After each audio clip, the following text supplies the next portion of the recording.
శ్రీకాకుళం జిల్లా ఇచ్చాపురం నియోజకవర్గంలోని ఇచ్చాపురం పట్టణంలో Gnanabharathi CBSE senior secondary English medium పాఠశాలలో అంతర్జాతీయ యోగా దినోత్సవ వేడుకలు జ్ఞానభారతి ఎడ్యుకేషనల్ ట్రస్ట్ కార్యదర్శి సిఇఓ జోహర్ ఖాన్ ఆధ్వర్యంలో ఘనంగా నిర్వహించారు.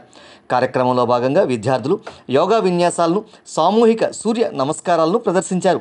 వృక్షాసనంతో పాటు వివిధ ఆసనాలను అభ్యసిస్తూ చూపించారు. విద్యార్థులతో పాటు పాఠశాల సెక్రటరీ జోహర్ ఖాన్, ఎగ్జిక్యూటివ్ ట్రస్టీ వజ్రపు రమణమూర్తి, ప్రిన్సిపల్ ఐబీ పండ యోగాసనాలను వేశారు. ఈ సందర్భంగా నిర్వహించిన కార్యక్రమంలో పాఠశాల సెక్రటరీ మరియు సిఇఓ జోహర్ ఖాన్ మాట్లాడుతూ 5000 ఏళ్ల కిందట భారతదేశంలో మొదలైన యోగా ప్రక్రియ నేడు విశ్వవ్యాప్తం అయినందుకు చాలా ఆనందంగా ఉందన్నారు. ప్రతి ఏడాది జూన్ 21వ తేదీన యోగా దినోత్సవం నిర్వహించాలని ఐక్యరాజ్య సమితి నిర్ణయించడం భారతదేశానికి లభించిన గౌరవం అని అన్నారు.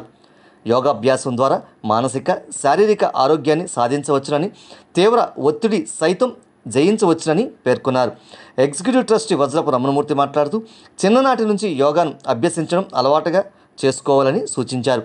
ఈ కార్యక్రమంలో పాఠశాల head mistress Rasheeda Sultana, manager Pramod Kumar, Aleem Khan, పీఈటీలు కైలాష్ కుమార్ పండ, దూడరాము తదితరులు. Obviously, along with Music Day.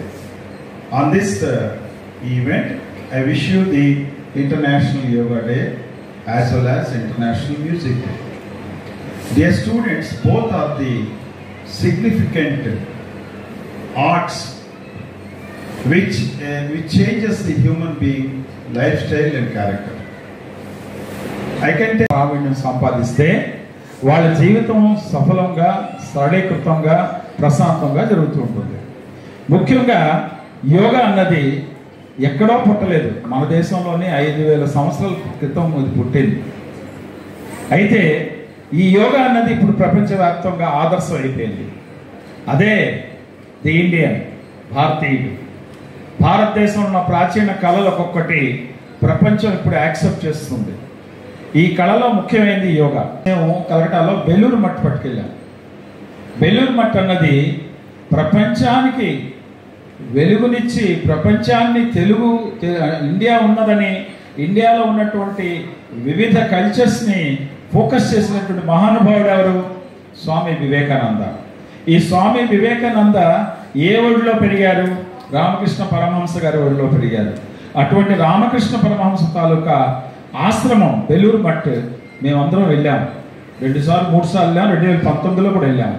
ఆ బెలూరు మట్లోనే మన రామకృష్ణ పరమహంస గారు తపస్సు చేస్తూ ఉండేవారు, అంటే ధ్యానం చేస్తూ ఉండేవారు. అక్కడే స్వామి వివేకానంద గారు శిష్యరికం కూడా తీసుకున్నారు. మీకు తెలుసు, ఎప్పుడైతే యుఎస్ వెళ్ళి, అమెరికా వెళ్ళి స్వామి వివేకానంద మాట్లాడిన తర్వాత ప్రపంచానికి మన భారతదేశం యొక్క ధ్యానం కానీ, యోగా కానీ తెలిసింది. యోగా అన్నది ప్రత్యేకంగా కాదు, 5000 సంవత్సరాల నుంచి వివిధ క్రమాల్లో మనం చేసే వ్యాయామే మనం యోగా కింద చెప్పుకుంటూ ఉంటాము. అయితే ఇందులో అగ్రగణ్యుడిగా మన స్వామి వివేకానంద చెప్పుకోవచ్చు. అదే ఆ తర్వాత కానీ కూర్చొని ఎప్పుడైనా సరే ధ్యానం చేయడానికి ఎప్పుడైనా ప్రయత్నం చేయండి. మనసుకి ప్రశాంతత ఉంటుంది, చదివింది వంట పడుతుంది, మీ చదివింది గుర్తుంటుంది. దానికి తోడు యోగా అన్నది వివిధ ప్రక్రియలో ఉన్నటువంటి వ్యాయామం. దీనివల్ల బాడీలో ఉన్నటువంటి సిస్టమ్ ఏదైతే ఉందో ఇవన్నీ రెగ్యులేట్ అవుతాయి. ఇక్కడ సందర్భం కాదో నాకు తెలియదు కానీ